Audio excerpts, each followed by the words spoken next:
Sexta-feira, 16 de setembro de 2022. Uma boa noite para você, ligado aqui no Instant News para mais um Dose Dupla, né? Como você já sabe, até as eleições, nós vamos ficar comentando aqui o que está acontecendo na campanha dos principais candidatos e os posts que têm viralizado nas redes sociais. Boa noite, Marcelo Cardoso. Faltam 18 dias para as eleições e a expectativa é grande, né? Boa noite, Marcelo Campos. Boa noite para você que nos prestigia aqui no Das Dupla. Realmente, muito grande, muito grande. Primeiro porque as pesquisas, de um modo geral, ainda estão mostrando resultados favoráveis ao ex-presidiário ou descondenado. Apesar do que houve novidades agora nessa quinta-feira, dia 15, com relação à pesquisa nova que surgiu e dá 13 pontos. Esse número é muito cabalístico, né? 13 pontos à frente do Bolsonaro em relação ao Lula. Agora, a realidade das ruas também é outra coisa que mostra uma realidade completamente dissociada daquilo que os petistas querem fazer crer, né? Pois é, então vamos começar o Dose Dupla de hoje, que tem muitos assuntos interessantes. Seja muito bem-vindo.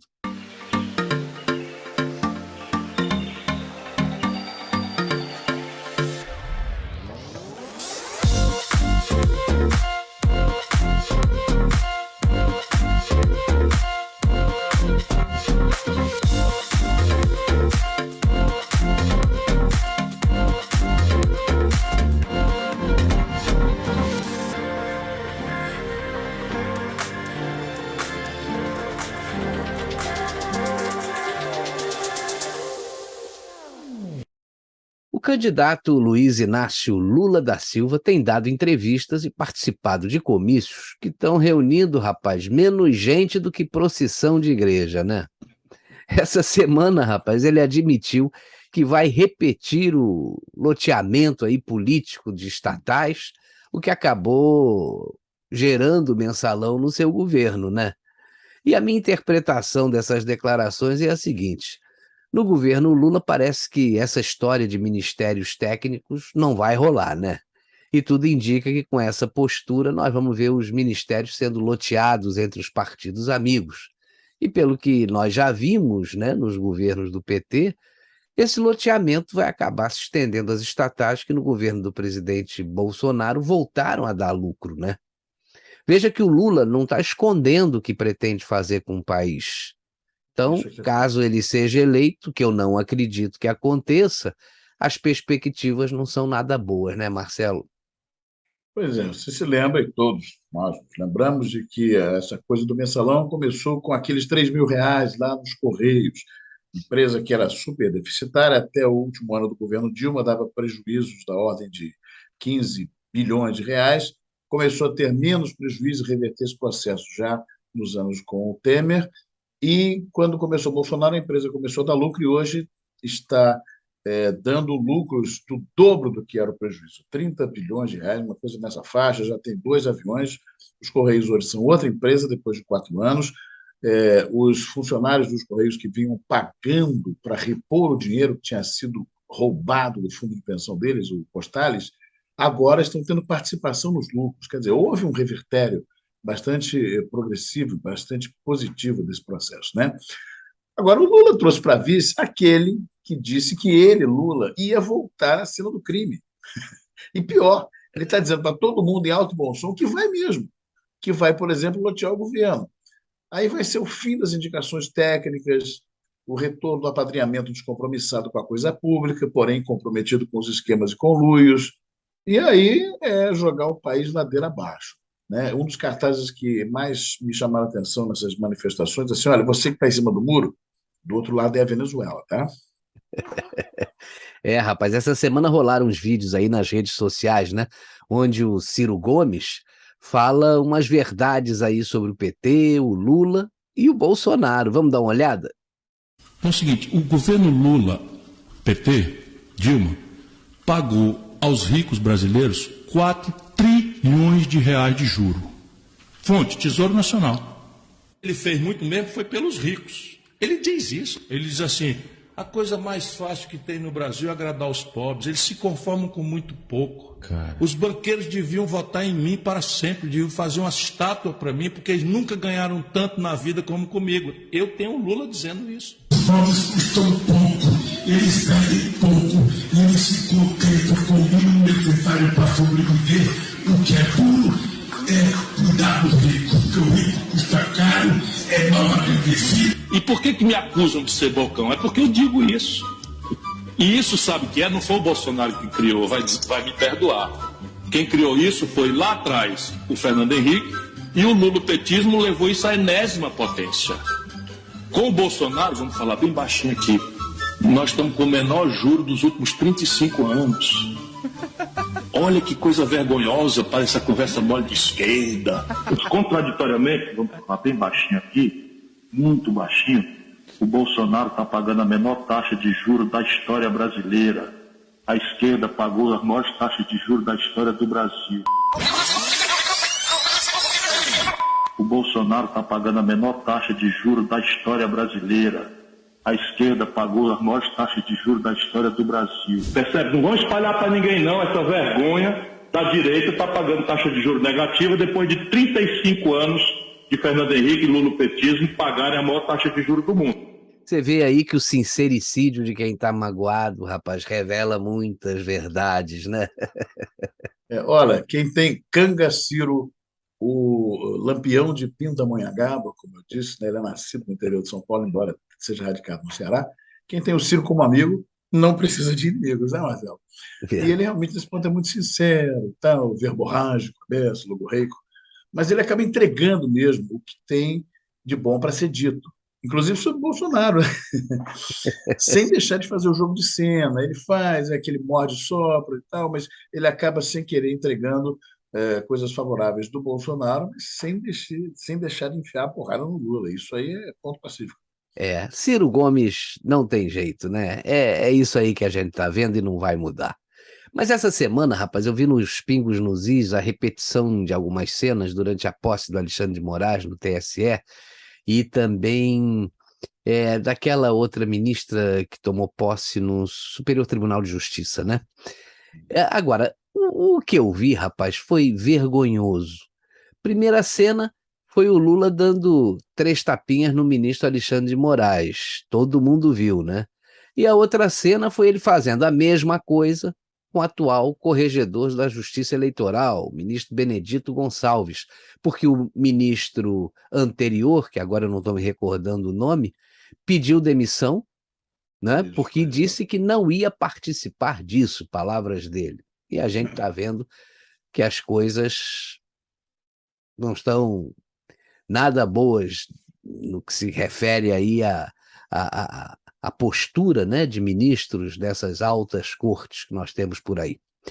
Esse ministro Benedito Gonçalves foi quem proibiu a participação da Michele Bolsonaro nas propagandas do presidente, né, e vetou aí a exibição das imagens do 7 de setembro. Aí você vê o seguinte, né, quando o Lula dá na frente das câmeras uns tapinhas nesses 2 ministros, né, ele quis mostrar para todo mundo que ele é quem dita as regras, pelo menos para esses 2, né? Embora ele não tenha indicado o Alexandre de Moraes, mas aqueles tapinhas dizem muita coisa, né?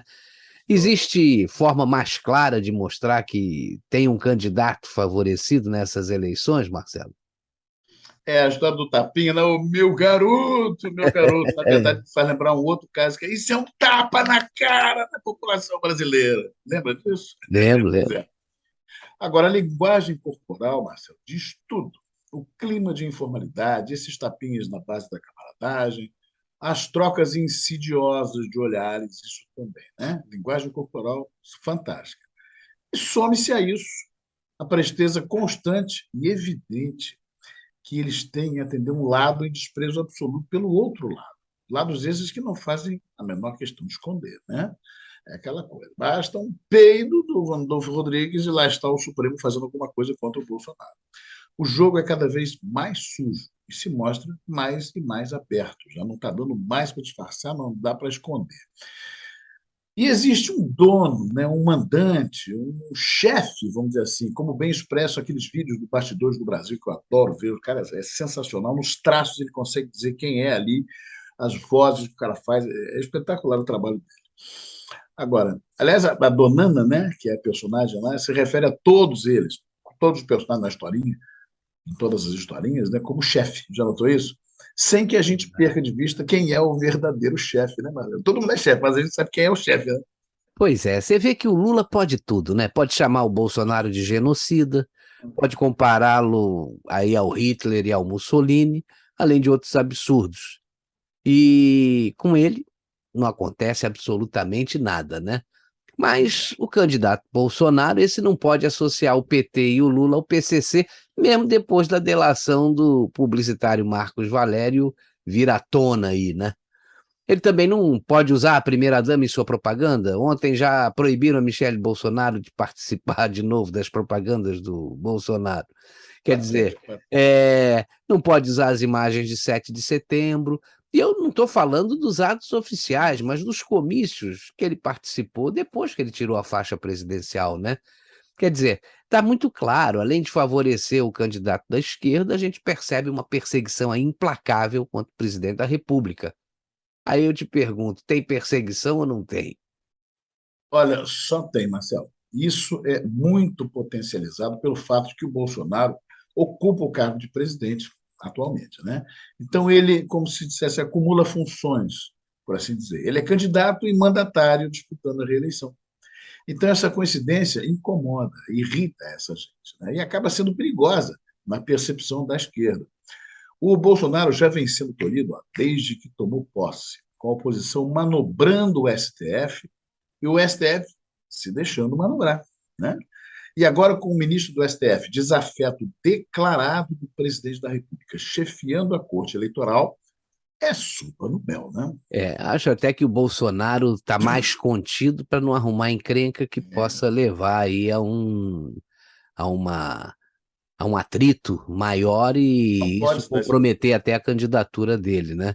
Mas com certeza, rapaz, eu acho que se ele for reeleito, e as coisas vão ter que mudar, né? Porque ele não vai poder governar com esse tipo de postura do TSE e do Supremo, né? Porque estão descumprindo descaradamente a Constituição, não estão cumprindo aí o rito, já que a PGR solicita o arquivamento dos inquéritos, aí, de vários inquéritos abertos inconstitucionalmente, e ele não dá, o Alexandre de Moraes não dá a menor bola para a Procuradoria-Geral da República.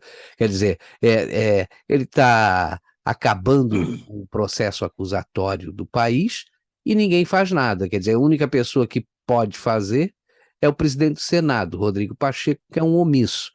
Mas agora, com esse negócio aí da enfermagem, né, da enfermagem, que foi uma interferência absurda do Supremo, no Legislativo e também no Judiciário, porque o Congresso aprovou a lei e o presidente sancionou.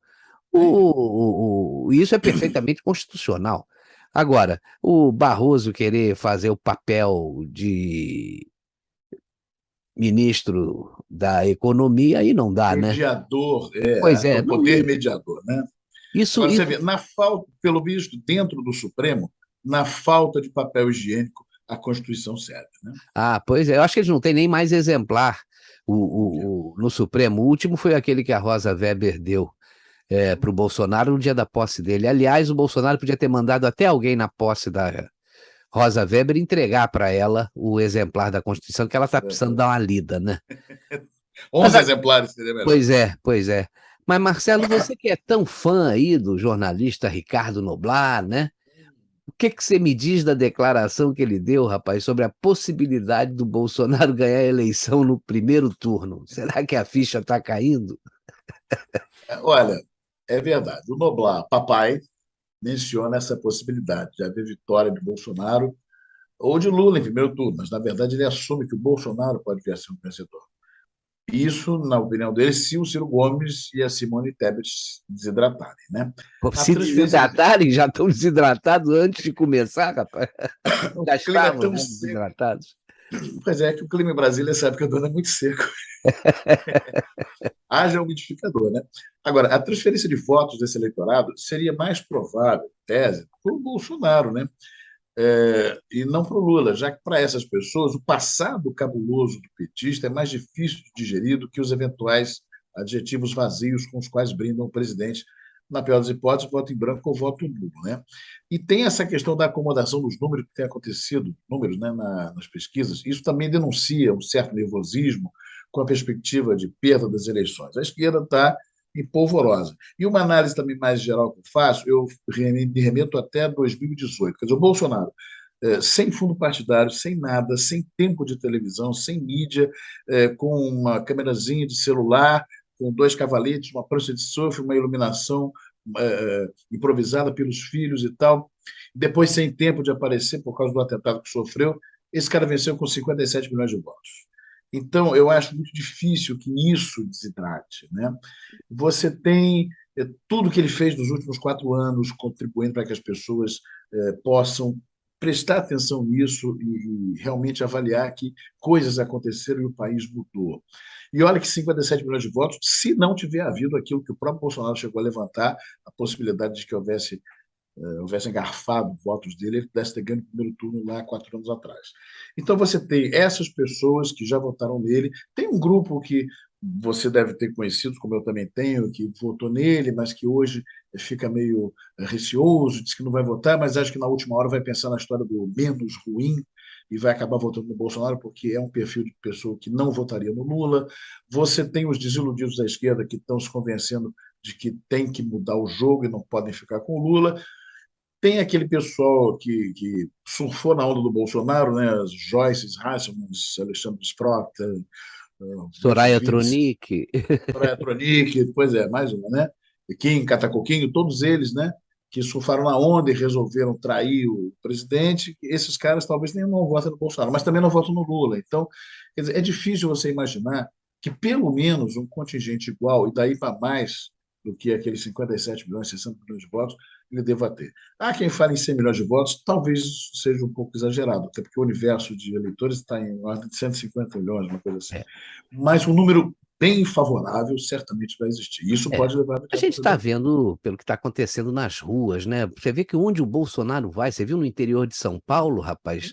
Você viu em Natal, que é um reduto petista, como acontece na Bahia também, né? Quer dizer, a gente está vendo que o Bolsonaro tem uma capacidade, rapaz, que esses caras devem estar invejando de juntar as massas, né? Trilhões estão sendo rompidos, né? Pois é. E você vê que saiu uma pesquisa ontem da Brasmarket, né, mostrando que o Bolsonaro ganha a eleição no primeiro turno. Eu vou te dizer, eu continuo não acreditando em pesquisa, porque veja bem, o Datafolha Nem bota nessa, o Bolsonaro com 40 e tantos por cento contra 30 e poucos por cento do Bolsonaro. E vem essa que diz que o Bolsonaro ganha no primeiro turno. Você vai acreditar em quem? E Né? perdia para todos no segundo turno em 2018. Pois é, pois é. Então, mas eu digo uma coisa para você: o que a gente vê nas ruas não é retratado nessas pesquisas do Datafolha, IPEC, que é Ibope, e a gente Não, sabe muito bem Datafolha, Folha de São Paulo, a Folha foi quem matou a Rainha Elizabeth no dia 11 de março, não foi? Pois é. Até quando veio a notícia, eu fiquei meio preocupado, eu fui checar. Eu vi primeiro na Folha e fui conferir em outro lugar. Fui conferir em outro lugar, porque eu não, não achei confiável, não. Pois é. Agora, a gente não pode deixar passar em branco, eu não sei se você viu, o barraco que aconteceu entre os jornalistas Guga Noblar, que é filho do Ricardo Noblar, e o Paulo Figueiredo, naquele programa Morning Show da Jovem Pan. O assunto em discussão, rapaz, era uma pesquisa divulgada pelo jornal Folha de São Paulo, que foi feita por um grupo, agora eu não estou me recordando o nome, Meta Market, não sei, não tenho certeza aqui do nome, não lembro do nome, mas o pessoal da UFRJ aqui do Rio de Janeiro. E a Folha de São Paulo, a jornalista Patrícia Campos Melo foi quem fez a matéria, né?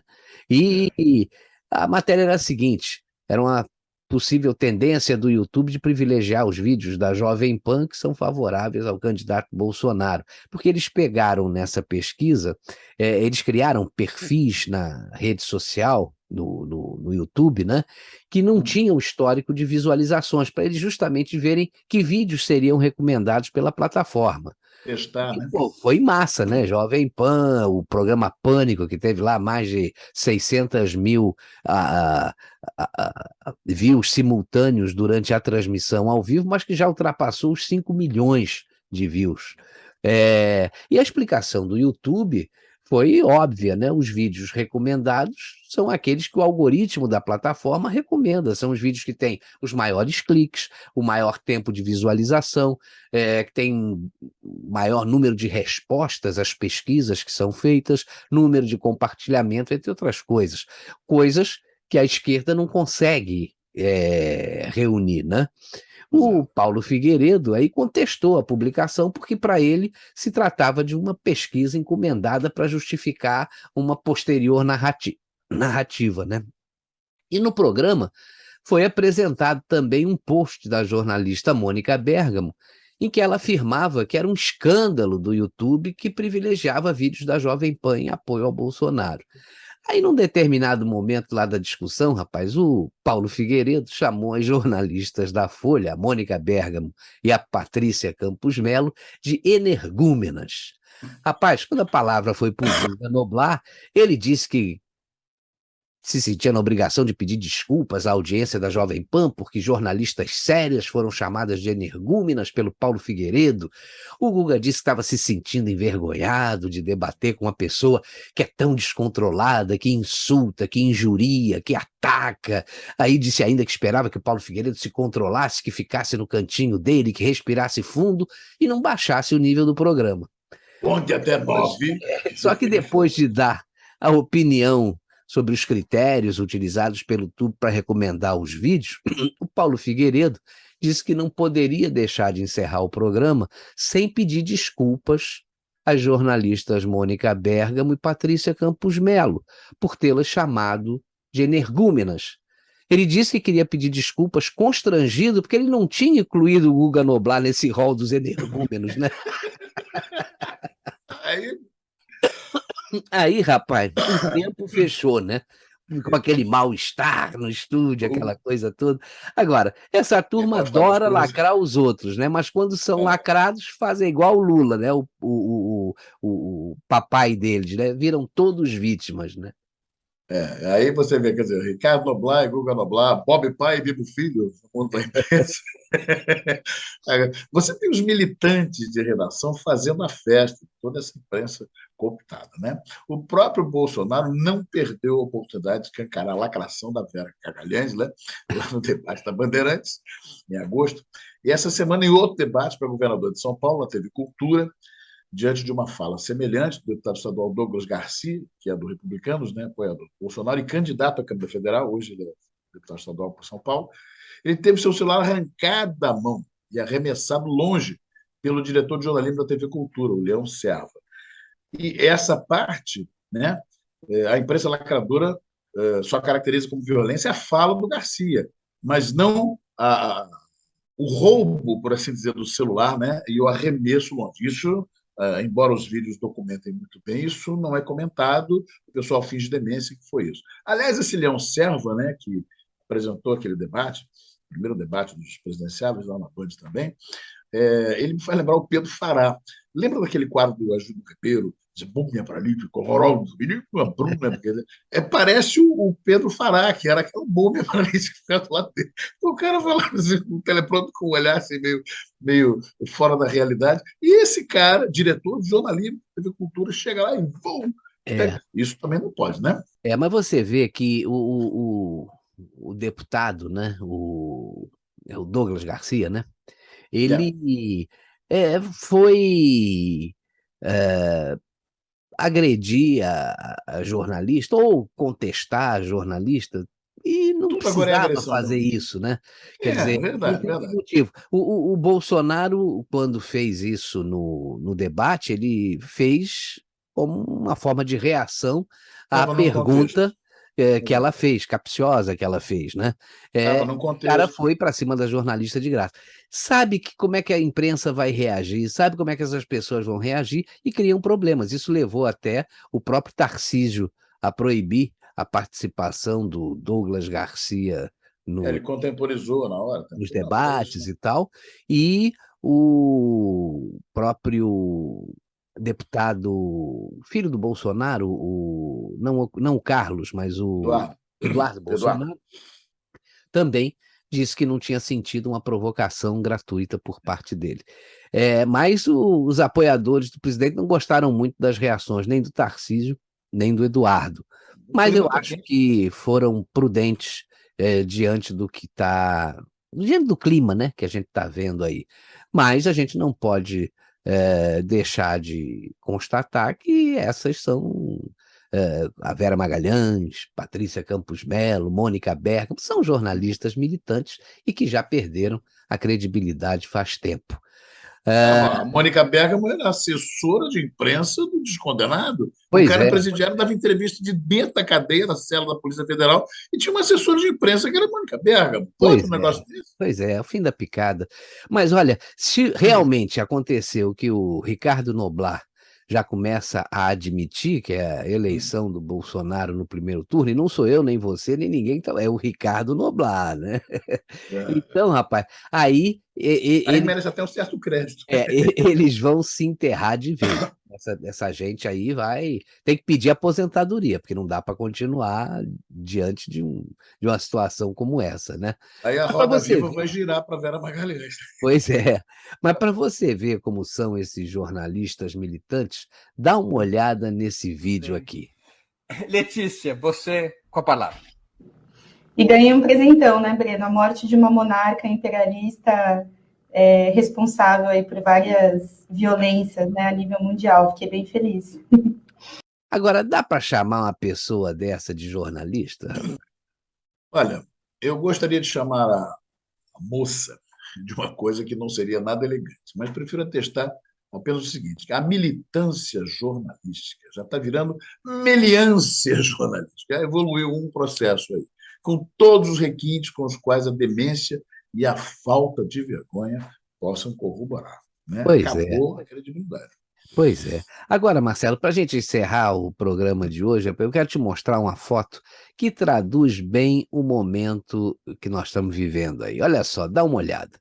Olha, na coluna da esquerda, você tem o comício do Lula. Parece que foi Taboatão da Serra, né? Que Tá bom, sim. tá. E o Lula que está na frente das pesquisas, né? Com 47% aí das preferências, segundo o Datafolha. E na coluna da direita, o comício do Bolsonaro, que tem 31% de preferência nessas mesmas pesquisas. Quer dizer, no comício do Lula, o público, pelo que a gente está vendo, olha a foto, olha só, não tem 500 pessoas aí. Eles dizem que reuniram 10 mil, mas não tem 10 mil nem que a vaca tussa, Dá rapaz. quase para contar olhando aqui. Pois é.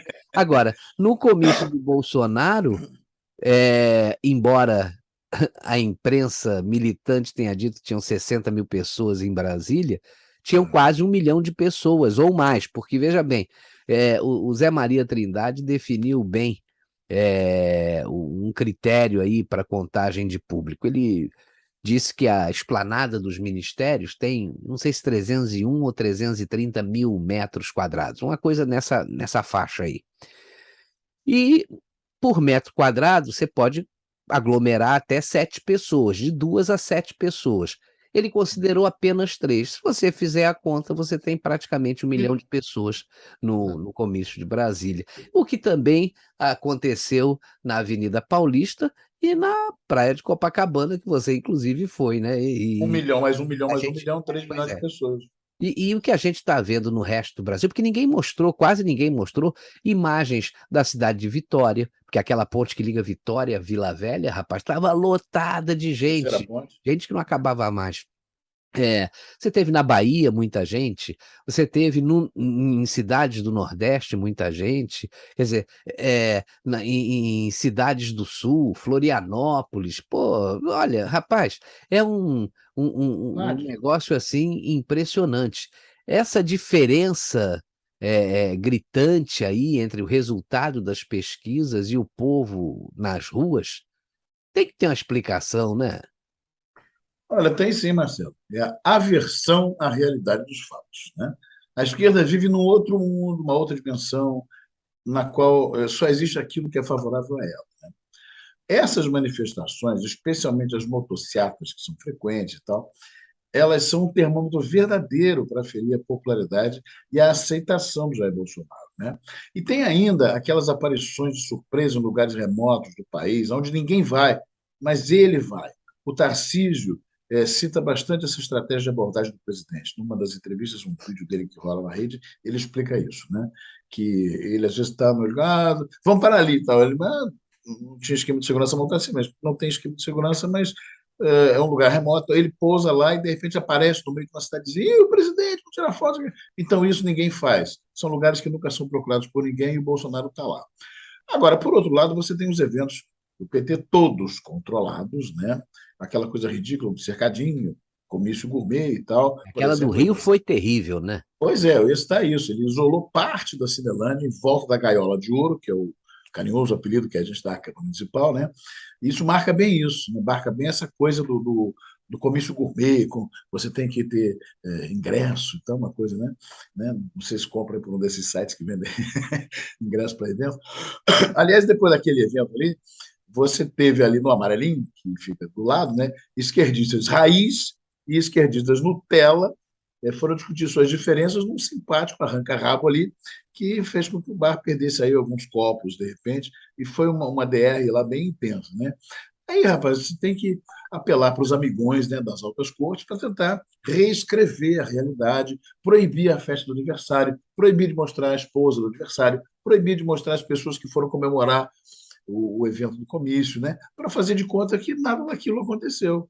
E você vê que um reflexo também está acontecendo na disputa ao governo do Rio, né? Quer dizer, o Cláudio Castro, que era um desconhecido, está com uma vantagem enorme sobre o Marcelo Freixo, que cada dia despenca mais, né?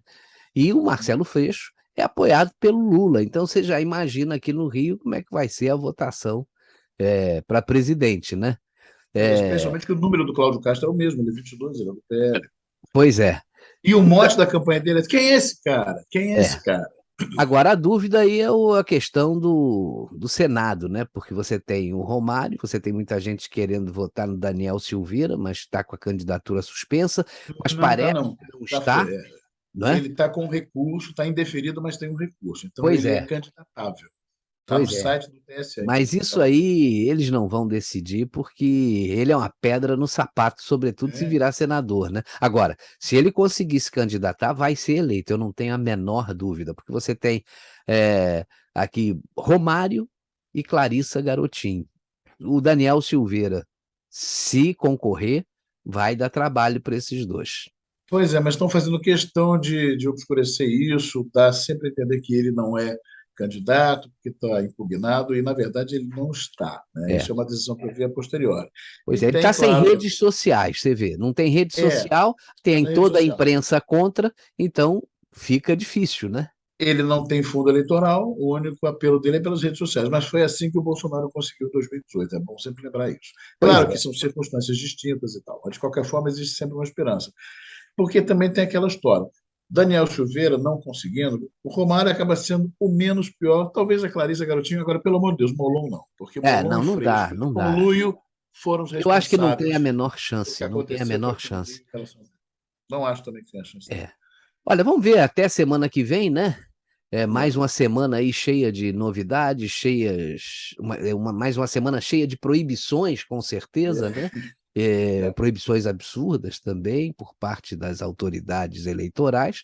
E vamos ver para onde caminha aí a eleição presidencial. Mas parece que Bolsonaro está ganhando muita força e os próprios institutos de pesquisa estão fazendo ajustes aí nas suas pesquisas, né? A Vamos passar uma diferença está vergonha menor. diminuindo, está diminuindo. E já tem instituto que já trabalha com a possibilidade do Bolsonaro ser eleito no primeiro turno, que seria muito bom para o país. Mas nosso tempo está acabando, né? E a gente chega ao final do Dose Dupla de hoje. Na semana que vem a gente fala mais um pouco sobre essas eleições que estão polarizando aí o Brasil todo. Para todos vocês, um ótimo fim de semana. Um grande abraço, obrigado pela companhia de vocês, pelas curtidas, estejam sempre com a gente, porque nós estamos sempre com vocês. E até semana que vem. Tchau, abraço.